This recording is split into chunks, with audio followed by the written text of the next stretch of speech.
আসসালামু আলাইকুম, কেমন আছেন? আজকে আমরা একটা রুই মাছ পাকাবো, অনেক বড়, প্রায় 40 পিস হয়েছে একটা রুই মাছে। এটা আমরা রান্না করব এখন লাঞ্চের জন্য। এখানে আমি মাছটা ধুয়ে কেটে নিয়েছি সুন্দর করে। এখানে আমি মাখাবো।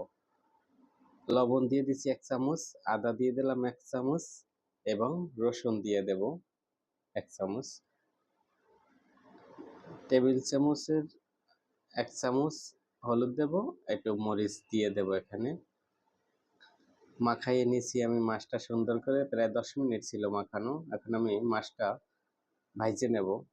এটা হালকা ভাজা দেব, বেশি একটা ভাজবো না।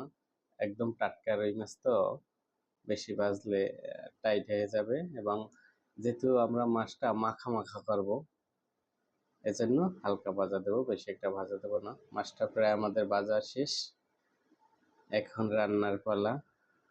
এখানে আমরা একটা কড়াইতে তেল দিয়ে দেব, প্রায় 400 গ্রামের মতো তেল দিয়ে দিছি এবং আধা কেজির মতো পেস্ট দিয়ে দিছি। এখানে পেস্টটা হতে থাকবে এবং আমি মশলাটা রেডি করব। এখানে যেটা দেব, আমি আদা দিয়ে দেব 1 চামচ এবং রসুন দিয়ে দেব 1 চামচ। মাছে আদা রসুন তেমন একটা বেশি লাগে না, বেশি আদা রসুন দিলে তাহলে গন্ধ আসে। আদা রসুন সীমিত দেব আমি। এখানে আমি হলুদ দিয়ে দেব 1.5 চামচের মতো এবং মরিচও দিয়ে দেব 2 চামচের মতো, 2 চামচ। আর আমি জিরা দিয়ে দেব 1 চামচ এবং ধনিয়া দেব 1/2 চামচ বাকিটা। তারপর আমি এটা সুন্দরভাবে পানি দিয়ে এটা মিক্স করে রেখে দেব। মিক্স করে রেখে দিলে হবে কি, কালারটা সুন্দর আসবে এখানে আমার। আর বেরেস্তা আমি বেরেস্তা বানাবো না, বেরেস্তার চিনি একটু নর্মালি আসলেই আমি মশলাটা দিয়ে দেবো। এই যে এখনই মশলাটা দিয়ে দেবো, কারণ মাছ যেহেতু বেশি, এই জন্য বেরেস্তা আমি আনি নাই, তাড়াতাড়ি হয়ে যাবে। আমার মশলাটা কষানো হয়ে গেছে, এর মাঝখানে আমি টমেটো দিয়ে দিছি এবং কাঁচামরিচ দিয়ে দিছি।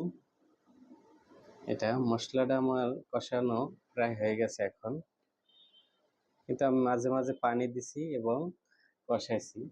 এখন আমি বেশি মাছ যেহেতু, তাই আমি পানি দিয়ে দিলাম। পানি দিয়ে বলক আসলে আমি মাছটা দিয়ে দিয়েছিলাম। এখন আবার উপরে আমি টমেটো দিয়ে দেব, ধনিয়া পাতা দিয়ে দেব। এটা দিয়ে আমি ঢাকনা দিয়ে রেখে দেব এবং মাঝে মাঝে লবণ টেস্ট করব এবং ভাজা জিরার গুঁড়ো দিয়ে দিছি। এটা আমি 10 মিনিট পরে নামাই দেব। দেখো, আমরা পুষ্কুনি থেকে একজন আমাদের জন্য মাছ নিয়ে আসছে, এটা আমি তোমাদের দিয়ে দিলাম ভিডিওতে। বিশাল একটা শোল মাছ, প্রায় 1 কেজির মতো হবে শোল মাছটা। এখানে শিং মাছ আছে, মাগুর মাছ আছে, কই মাছ। আল্লাহ হাফেজ, দেখা হবে পরের কোনো